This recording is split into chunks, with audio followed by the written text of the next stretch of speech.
Towa and the Guardians of the Sacred Tree is an interesting little roguelike. It's got a charming art style with a focus on a Japanese mythology imagery. However, it's a little unfortunate enough to release on the same month as one of the biggest, most anticipated titles in its genre, Hades 2. Does Towa have what it takes to stand out in this market? Well, let's find out. This story revolves around Towa and her prayer children. Towa is a heroine born from the god Shinju. She lived along with the people of the village named after the same god. But one day, a threat called the Magatsu appeared. The Magatsu is a god that was spreading a miasma that eventually brought forth monsters called the Magaori. The Magaori would feed on the world's mana, hastening the spread of the miasma. This threatened the village of Shinju, and so the god ordered Towa to find 8 guardians to help her ward off Magatsu. Shinju blesses these 8 to be unshackled from time and be unaging like Towa. This, in addition to Towa's power of turning back time, made them a formidable party. However, as they were just about to seal Magatsu, it awakens earlier than expected and casts the Guardians to the end of time. And so we follow the journey of Towa, who protects the village of Shinju, all the while acting as its mediator to the 8 Guardians working to get rid of the Magatsu threat once and for all. There's a fairly strong hook here. The fact that it all sounds like the classic mythological story with a little bit of the modern time travel, timeline splitting flair is super interesting. However, the pacing of the story really does the interesting start a disservice. It starts off full throttle, then suddenly slows to a crawl. Furthermore, the roguelike nature of the game doesn't help. I had to go through multiple runs to successfully finish a section. This slows down the pace of the story even more. You play the game normally and kind of forget the urgency of the situation. Magatsu also doesn't make for a compelling villain. Near the start, we know almost nothing about it. While you could argue that it gives more mystery to the evil deity, I'd say that we need a little bit more crumbs so that following the path the writers said would be more enticing. It's just a distant, ominous voice more than a fleshed out villain. Magatsu ends up more like an artificial obstacle rather than something I personally feel like I have a stake in beating. However, Towa's story does have its good sides. The cast of characters are very colorful and endearing. Each of the prayer children have unique personalities and are the highlight of the story. There are a lot of opportunities to get to know them, as each pair has unique dialogues with each other at rest sites. With 8 guardians, there are 105 unique pairs that you can make in total, and so the game gives you a lot of replayability not just in gameplay, but in getting to know the different characters and how they interact with each other. The villagers are also very colorful in their own light. The village NPCs have their own unique dynamics, and it really does feel like a small village who all know each other. You get a real slice of life break from the fighting feel whenever you're in the village. The game is split into 2 core sections: quiet preparation in the village and action-packed roguelike combat with the Guardians. You spend a good amount of time preparing in the village, upgrading and acquiring equipment, adjusting your skills, preparing facilities that could help in your fight against Magatsu, and getting to know the village people. The most unique part of the combat portion of Towa is the pair system. The Guardians will always fight in pairs, one being the Tsurugi, or the active fighter, and the other being the Kagura, the support. The Tsurugi is all about melee combat as they wield 2 swords that carry different abilities and attack patterns. In theory, the sword's durability deplete as you attack, forcing you to constantly switch between them to keep up the rhythm. In practice though, the system feels broken. Sometimes swapping swords would instantly recharge the one I just put away, which killed any real sense of management. The Kagura's skills work on a regular cooldown, which is simple and leaves less room for errors. They can also learn new skills as you keep going.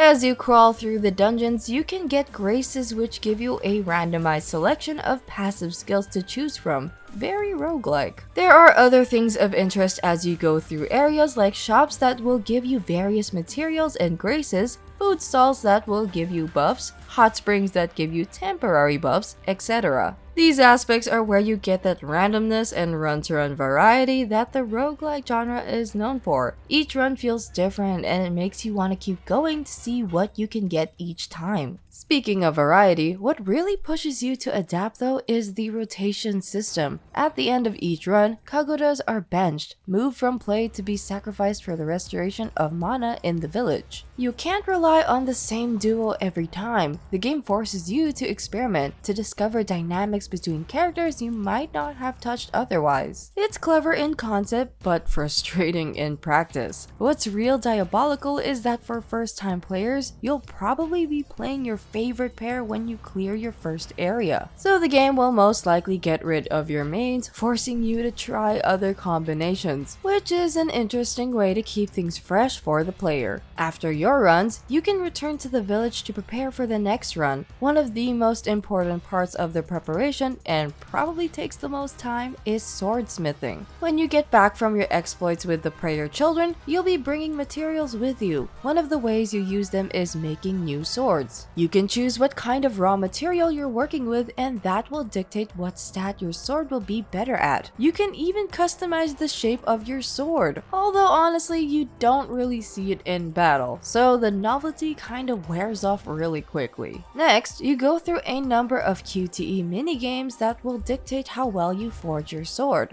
Do well enough and you don't just get a better sword, you can get various skills. At the end of the QTE minigame, you can sharpen your sword with specific whetstones. The whetstones will increase certain stats, but if you sharpen too much, it sacrifices durability. It provides an engaging balancing act and the QTEs are pretty fun to do. Well, at least for me. There are other places where you can use the resources you acquired in battle, like going to the shop to trade for certain materials. You can use resources to buy stat upgrades, obtain inscriptions that further beef up your stats, unlock skills, and more.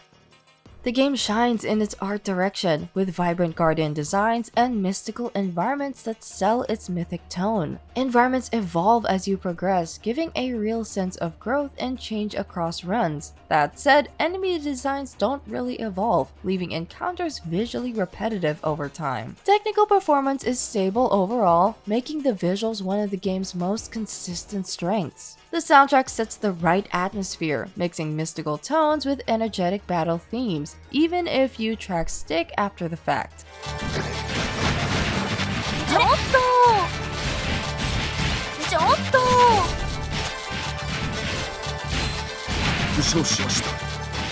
Sound effects do their job in reinforcing the chaos of combat, but they're not especially memorable. Voice acting for the Guardians helps bring their personalities to life. 芋虫が赤津の座ってるあたりにいたんだが、今は姿が見えないみたいなんだ。In the Japanese version, everyone sounds amazing. The English Guardians also sound great, but some NPCs for the English version may sound a little flat. Overall, solid audio work, but doesn't really stand out enough to be great. Towa and the Guardians of the Sacred Tree tries out a lot of different things, but some of them don't quite hit the mark. The story sets us up for an epic journey with its interesting premise, but is held down by its poor pacing and lackluster villain. The gameplay tries some really interesting gameplay mechanics, but doesn't really quite hit the mark. The sword durability especially seems like a weird choice, as you're supposed to resource manage the durability, but it replenishes as soon as you switch off anyway. But it still does nail a good basic roguelike, providing replayability and a good amount of run-to-run variance. And damn is the art really endearing to me. Towa also just cost roughly 30 USD, which is a great price to give a game that provides potentially so much gameplay to chew on. But you know what else is 30 USD? Hades 2. Towa kinda got unlucky with Hades 2's sudden release date announced a while back. Anyway, I've talked enough. Towa is getting a 74 from us. What do you think of Towa and the Guardians of the Sacred Tree? Are you thinking of getting it? Or are you set on getting Hades 2? Maybe you like the style of Towa more. Tell us in the comments below. Thanks for watching. Like if you liked, subscribe for more video game reviews and other video game related content. This has been Game8 and we'll see you next time.